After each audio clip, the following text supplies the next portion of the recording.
Bonjour et bienvenue pour ce webinaire Découvrez les leviers de la QVCT pour une performance durable. Je suis heureux aujourd'hui d'être avec plusieurs personnes qui viennent donc de Co-Wellness, Virginie et Caroline, qui vont pouvoir se présenter tout à l'heure. Mais avant ça, un petit point sur ce que nous allons traiter aujourd'hui. En fait, on va parler de bien-être des collaborateurs, alors que paradoxalement en face on a la performance des entreprises qui viennent se mettre en place, et c'est ce qu'on appelle du coup la QVCT.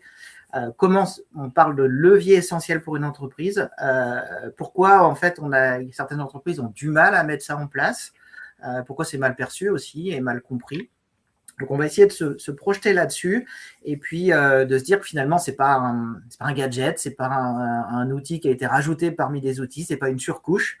Et ben voilà, comment cet investissement stratégique dans une entreprise peut favoriser l'engagement des collaborateurs, améliorer la santé au travail et renforcer la compétitivité.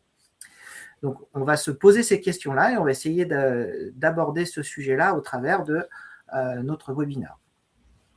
Donc, avant d'engager tout ça, qui sommes-nous, tout simplement. Nous, en fait, Ludispirit, c'est une entreprise de formation où on travaille en fait sur la question de la formation en utilisant le livre, la BD, le jeu, les mises en situation, d'où le Ludispirit. Et on fait partie d'un réseau. Donc vous voyez en fait les différents partenaires, donc Business Créa, Déclic Spirit, Ludispirit, Vast RH et Carrière RH, où on va pouvoir déployer diverses prestations. On y reviendra un petit peu plus tard, c'est pas le sujet du jour. Et on a quelques valeurs très très très importantes. Qui sont que tout est possible, la liberté comme objectif, le changement est une opportunité, réussir cela s'apprend, et l'action comme moteur de la réussite. Tiens, on n'est pas très très loin de la QVCT d'ailleurs, peut-être qu'on peut en parler. Donc je vais laisser, et je suis content d'accueillir tout le monde aujourd'hui. Donc Marie qui est avec nous, qui va pouvoir se présenter rapidement. Bonjour à tous, moi je suis Marie, basée en Ille-et-Vilaine, je suis consultante en bilan de compétences VAE et orientation scolaire. Je fais partie du réseau Vast RH Ludispirit. Pour ce webinaire, je serai votre régisseuse, donc j'anime le chat et répondrai à vos questions en direct. N'hésitez pas à les poser via le chat sur votre droite, sur votre écran. Merci Marie. Et puis donc avec nous, on a Virginie et Caroline qui nous vont présenter... qui vont se présenter d'abord et qui vont présenter Co-Wellness. Donc Virginie, est-ce que tu veux démarrer ? Avec plaisir, bonjour à tous. Donc, je suis Virginie Despnous. Je suis la cofondatrice des Co-Wellness, mais également coach en micronutrition, professeur de yoga et de paddle yoga. Et nous avons commencé notre aventure avec Caroline par une rencontre d'abord il y a 6 ans. Et depuis 4 ans, nous avons créé Co-Wellness. Super. Caroline, est-ce que tu veux te présenter ? Ah, on ne t'entend pas. Tu n'as pas dû connecter ton micro. Il faudrait un micro en bas. Là, c'est bon, vous m'entendez ? C'est parfait. C'est parfait. Moi, c'est Caroline Poujol.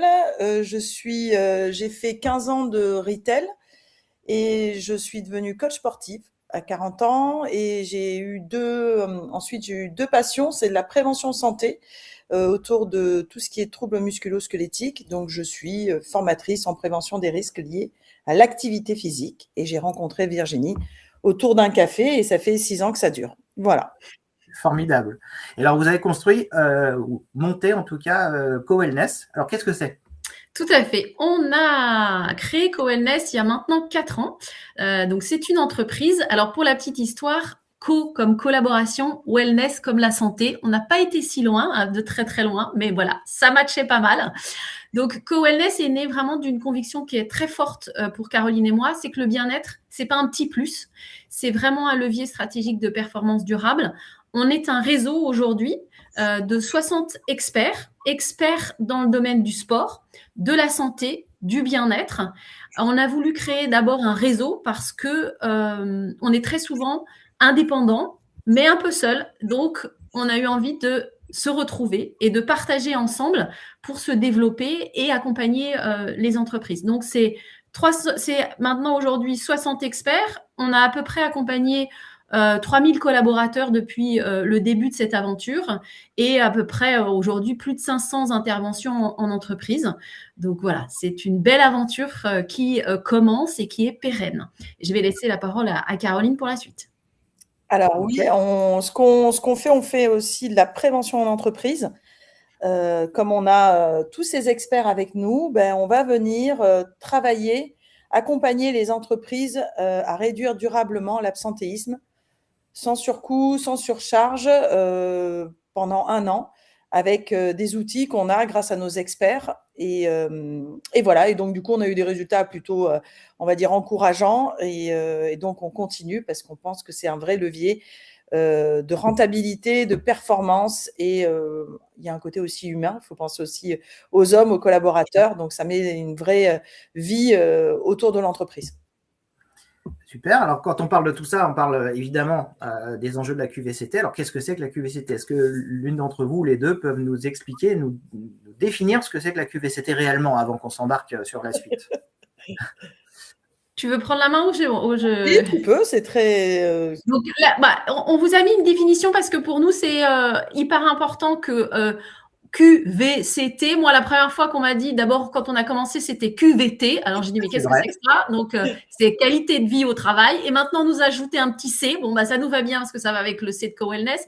Mais donc, rappelez que c'est la qualité de vie et des conditions de travail. Et c'est tout simplement comment, en entreprise, vous allez travailler chaque jour.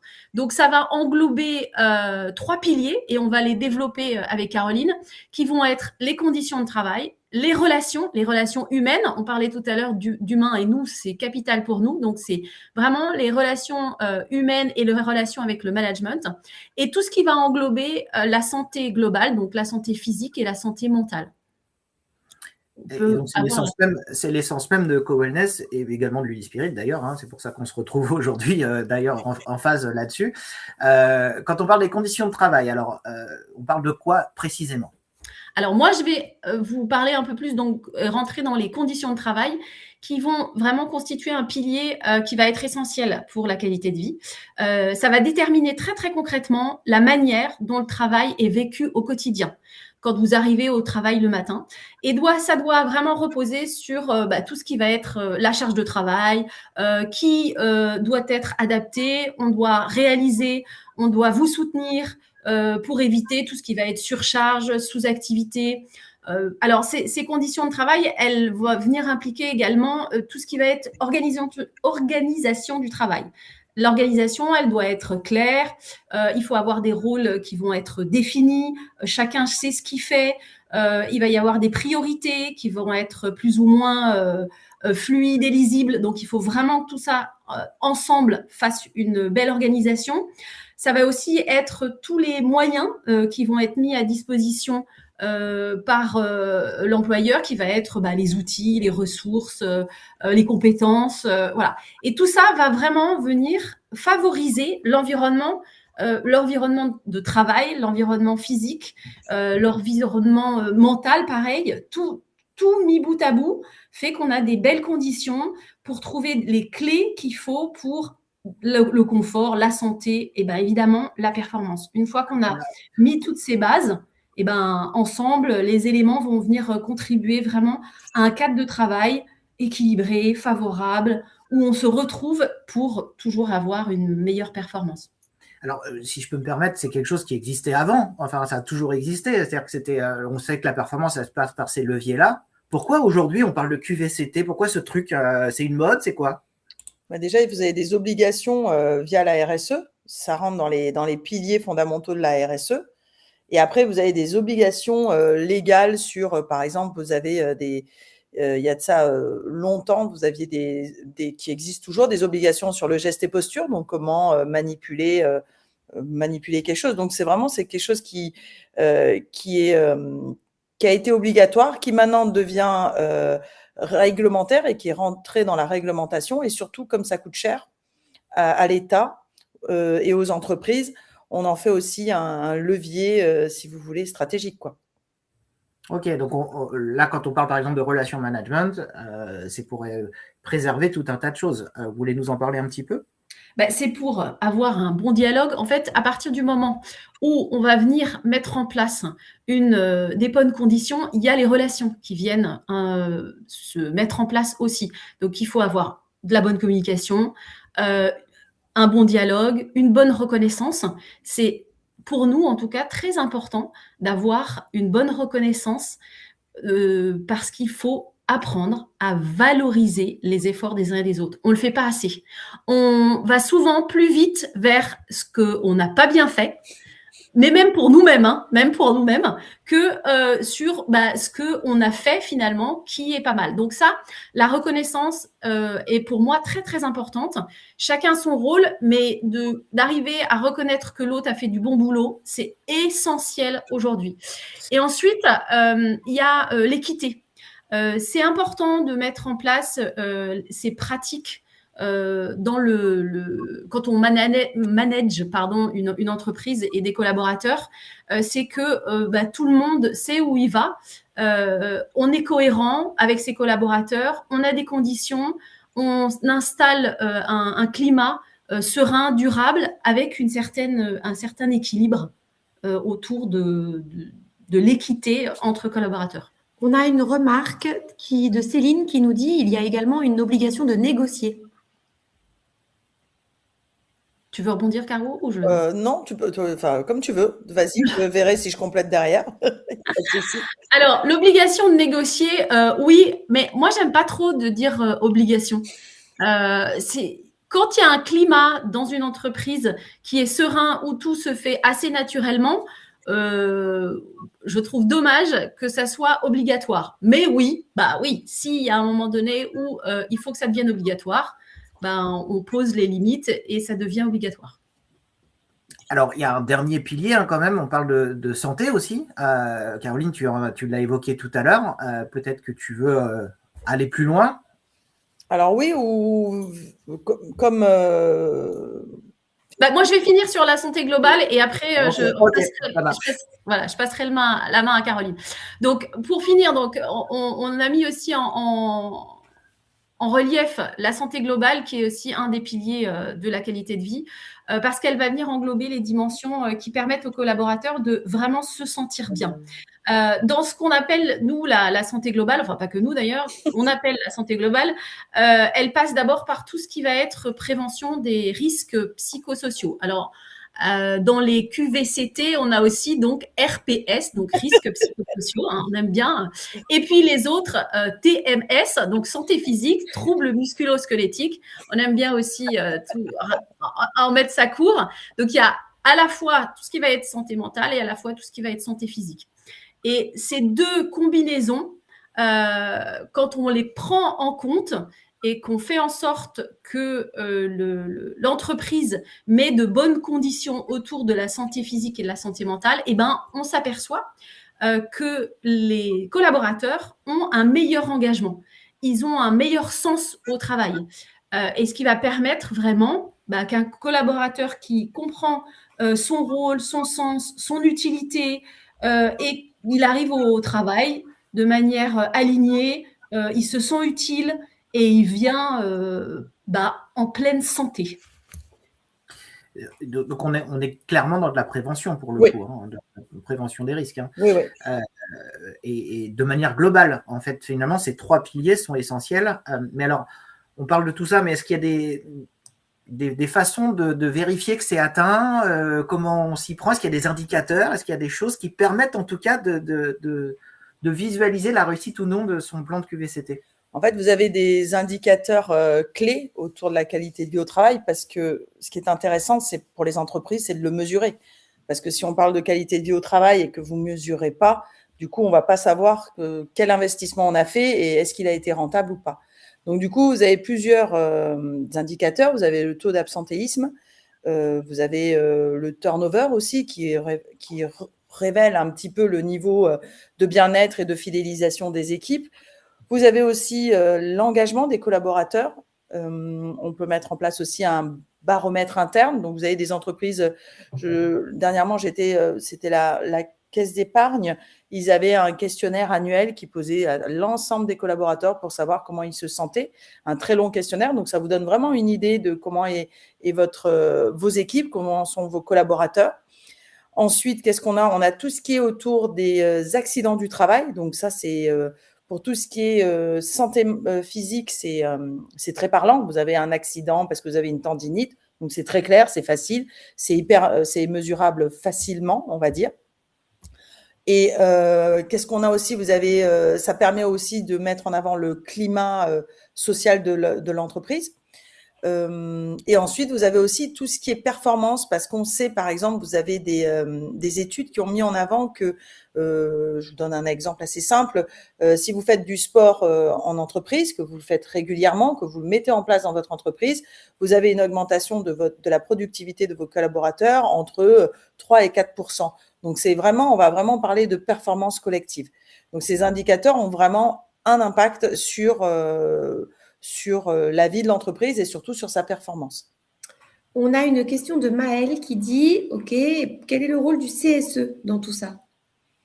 Alors, le CSE, il y a 2 choses. En fait, la qualité de vie au travail est prise en charge normalement selon les conventions, parce que je ne connais pas toutes les conventions, mais selon les conventions, normalement, c'est l'entreprise qui doit s'en occuper.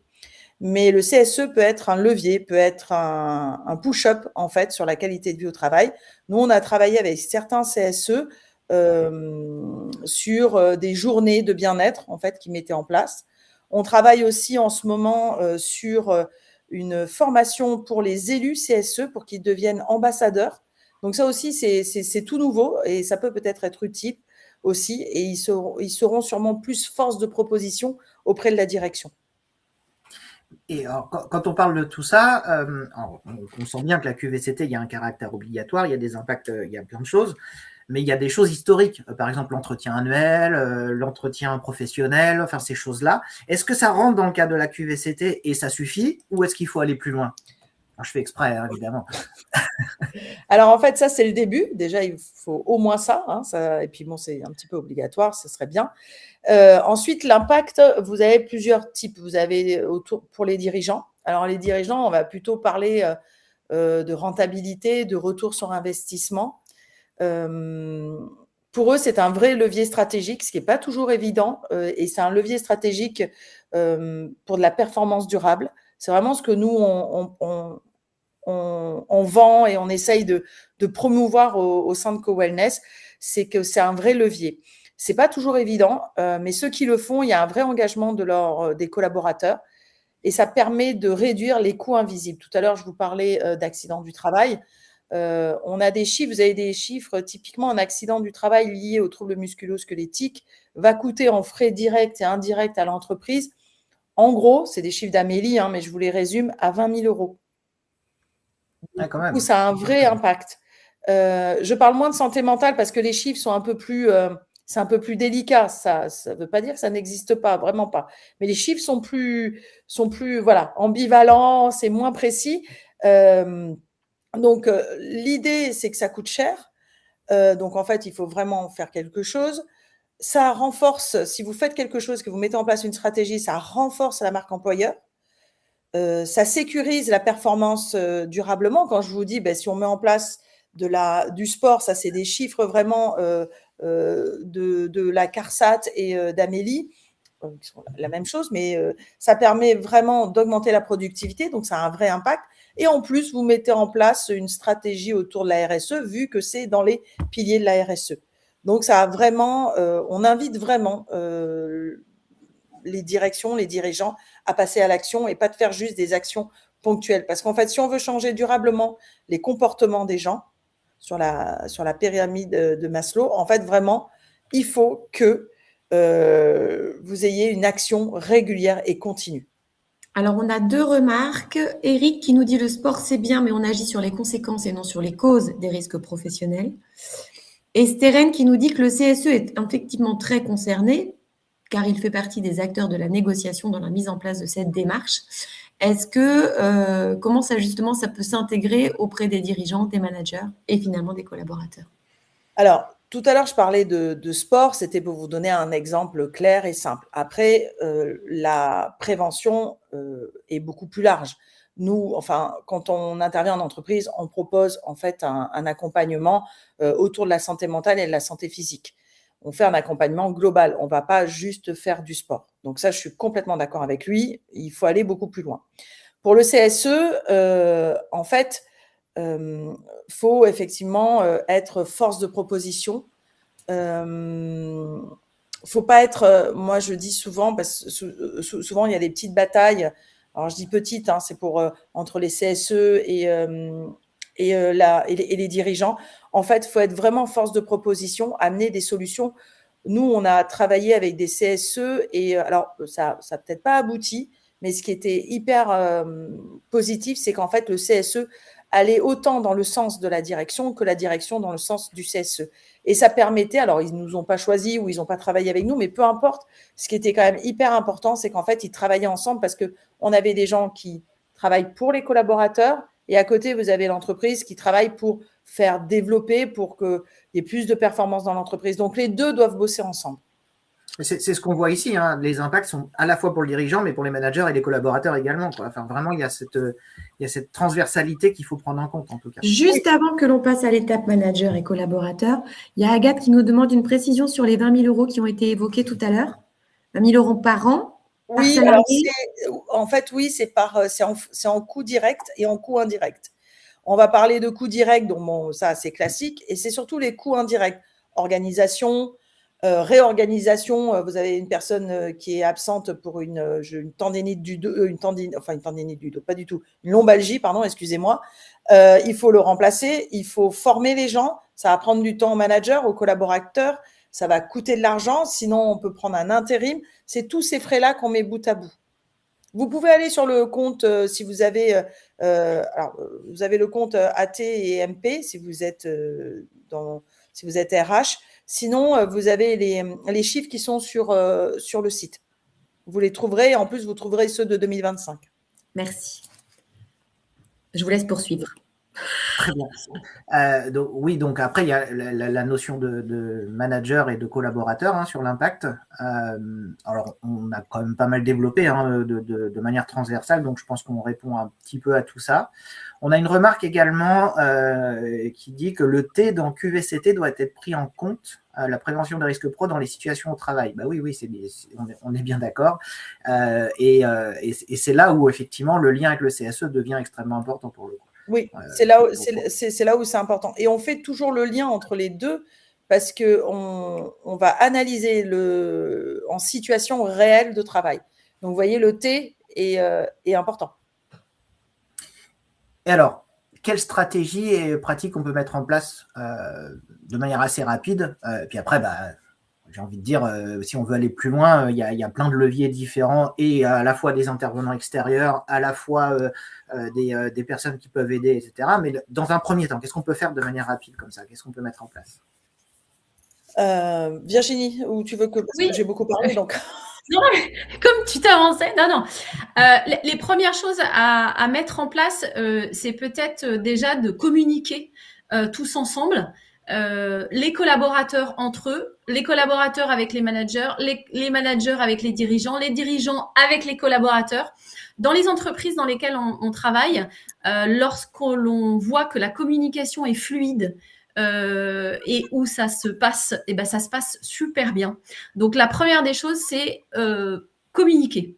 Et quand la communication a un petit peu plus de mal à se faire, on va dire, ça peut arriver, hein, dans certaines entreprises, c'est là qu'on peut effectivement faire appel à des extérieurs, où on met en place des ateliers pour faire de la cohésion d'équipe. On met en place des ateliers très spécifiques autour de l'accompagnement, autour de la communication. On peut mettre en place des formations. Voilà, il y a différents leviers qu'on peut venir mettre en place dans le quotidien, qui ne soient pas hyper compliqués pour toutes les entreprises et pour les collaborateurs.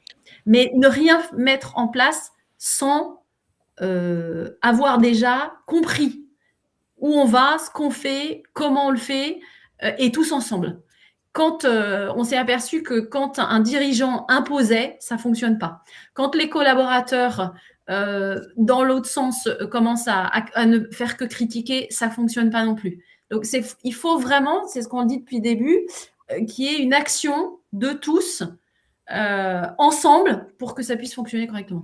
Donc, la QVCT, c'est l'affaire de tous finalement. C'est pas que l'affaire du dirigeant qui a une obligation réglementaire et qui doit imposer un truc.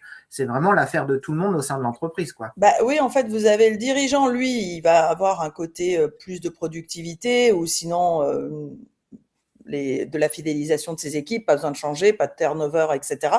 Il répond à des actions réglementaires ou il rentre dans des stratégies RSE, etc. Et donc, ça revient au même. Il peut avoir des nouveaux appels d'offres parce qu'il a mis en place ses stratégies. Donc, une ouverture sur du business. Pour le manager, lui, en fait, ça va lui permettre de gérer plus facilement ses équipes. Ça lui permet aussi de prendre soin aussi de sa santé parce que souvent, il est un petit peu, on n'en a pas parlé beaucoup, mais il est souvent oublié dans tout ça parce qu'en fait, vous avez souvent ce qui est demandé au-dessus, ce qui est souhaité par le bas, et lui, en fait, il est au milieu. Il est là, il joue entre les deux et il sait pas trop comment faire. Donc souvent, lui a besoin de soutien et c'est beaucoup plus facile quand vous avez de manager des équipes quand il y a une bonne communication, comme disait Virginie, quand il y a un soutien de sa direction pour faire passer des messages et pour mettre en place des choses. Et après, les collaborateurs, si on vous dit qu'on va prendre soin de vous, qu'on va faire attention à comment vous travaillez, dans quelles conditions vous travaillez, sans parler de suite de massage ou de ce genre de choses, mais vraiment juste quand on vous écoute, ça change quand même beaucoup la donne sur vos collaborateurs et l'image de marque est complètement est différente. Donc, ne serait-ce que ce que véhiculent les collaborateurs à l'extérieur, en fait, tout simplement. Je suis bien dans mon entreprise, en termes d'image de marque, c'est top, quoi, pour le coup. Et puis, il y a des choses que l'on peut mettre soi-même en place.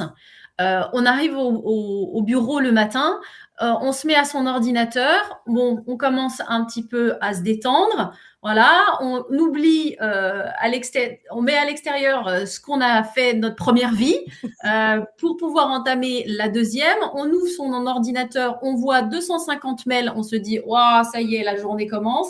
Et on se pose tranquillement 30 secondes, on prend une grande respiration et hop, rien que de respirer, et ça les gens l'oublient parce que c'est quand même très simple, rien que de respirer et de prendre le temps, je baisse mes épaules, je prends une longue inspire, une longue expire, et hop, on commence sa journée. C'est quelque chose de vraiment tellement simple à mettre en place qu'on l'oublie très facilement. Mais c'est important ce que tu dis, d'autant que dans une journée de travail, finalement, on passe majoritairement notre temps au travail et pas chez soi. Et après, il y a le sommeil qui vient là-dedans. Donc, il y en a qui empiètent sur le sommeil pour gagner du temps chez soi, ou je sais pas, il y a des stratégies. Mais en tout cas, ce qui est important, c'est de se sentir bien à son travail et se sentir bien dans son environnement. Et c'est là qu'on est le plus efficace. Et c'est là où on va bien. Et c'est là où aussi tout va bien quand on rentre chez soi. Enfin, c'est un tout, quoi. C'est vraiment un tout. Alors, si on devait synthétiser, parce que forcément, on comprenait bien qu'en une demi-heure, on ne peut pas aller aussi loin qu'on le souhaiterait, mais n'hésitez pas à nous contacter après derrière. La QVCT, finalement, c'est quoi ? C'est pas juste je mets un baby-foot et puis les gens sont contents. C'est pas je mets une tasse de café dans un coin et puis tout va bien. C'est pas une action ponctuelle de temps en temps. Tiens, on fait une journée de team building tous les 10 ans et puis ça y est, c'est cool, tout le monde va bien ensemble. Ouais, c'est bien, mais il faut que ça serve à un truc et que ce soit. C'est-à-dire que ce sont des actions qui peuvent être importantes, mais ça ne suffit pas. C'est pas ça la QVCT. Donc la QVCT, si on pouvait le résumer, ce serait quoi exactement ? Est-ce que l'une de vous deux voudrait… En fait, ça serait, moi je pense, de changer les comportements durablement des gens. Et pour changer les comportements durablement des gens, il faut mettre en place une stratégie, une vision, une organisation du travail, une culture de la prévention pour que ça devienne ensuite un levier de performance durable. Si vous n'engagez pas l'ensemble, si vous ne changez pas les comportements, en fait, vous n'aurez pas de résultat et ça ne marchera pas. Donc, c'est l'affaire de tous au sein de l'entreprise. C'est l'affaire de et la question de tous, de se dire comment on veut travailler demain ensemble, en fait. C'est ça.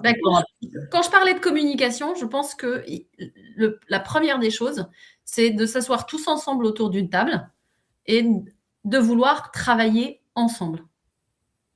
Merci, ben, c'est parfait. Eh ben, écoutez, on va rester sur ces bonnes paroles. Alors, n'hésitez pas à nous contacter derrière. Alors, évidemment, vous pouvez contacter CoWellness. Vous pouvez aussi nous contacter si jamais vous souhaitez qu'on contacte CoWellness pour vous. Ça, il n'y a pas de souci là-dessus. Et voilà un petit peu, je vous ai dit qu'on reviendrait dessus sur nos prestations. Donc, on fait de l'accompagnement au bilan de compétences. Alors, en termes de QVCT, on est pas mal là-dessus. On accompagne la création d'entreprise, la validation d'acquis d'expérience, tout ce qui est accompagnement mobilité professionnelle, des formations, évidemment. On travaille sur la question de la transition retraite. Hein, alors pour le coup, c'est extrêmement important hein, sur ces sujets-là, les entretiens pro et autres. Et pas que, hein, on parlait de team building, on parlait de choses comme ça. Effectivement, le Dispirit et CoWellness peuvent intervenir sur ces sujets-là. On a une dernière question de Laura. Quelles sont vos conditions d'intervention en entreprise et le coût? Alors, les conditions, en fait, on a le réseau qui est réparti en gros entre Paris et Marseille. Donc, si vous voulez, on est plutôt large. On est plus de 60 experts. Donc, on arrive à toucher plein de domaines différents, dont la santé mentale et la santé physique. Et en termes de coûts, nous, on fait, comme je vous l'ai dit au début, on a des séminaires, des team building, etc. Tout ça, on peut faire des journées de prévention, on peut faire aussi. C'est ce qu'on appelle notre offre de fidélisation. Mais après, si on parle de changement durable et de changer les comportements des gens, on fait un accompagnement à l'année. Un accompagnement à l'année, on est en tout, enfin, grosso, hein, en gros, on accompagne une dizaine et on vise les managers. C'est bien pour ça, tout à l'heure, je vous ai parlé des personnes un peu au milieu, les managers. Et on est en gros entre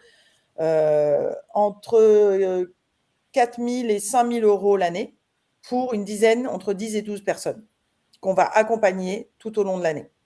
Après, ce qui est compliqué à répondre de manière très précise sur ce type de demande, c'est qu'en fait, une entreprise ne fait pas l'autre, les besoins ne sont pas les mêmes, la durée d'accompagnement n'est pas le même. Peut-être qu'il y en a une qui aura besoin de compléments avec des formations et autres qui viendront se greffer, d'autres pas, d'autres voilà. Donc en fait, j'ai envie de répondre que finalement le coût il dépend du besoin de l'entreprise et du niveau où ils en sont aussi dans leur QVCT et dans leur accompagnement. Et après, on peut intervenir avec différents niveaux et avec différents sujets en fonction du besoin, soit au coup par coup, soit de manière pérenne, comme tu le disais, à l'année, ou plus d'ailleurs. Donc voilà.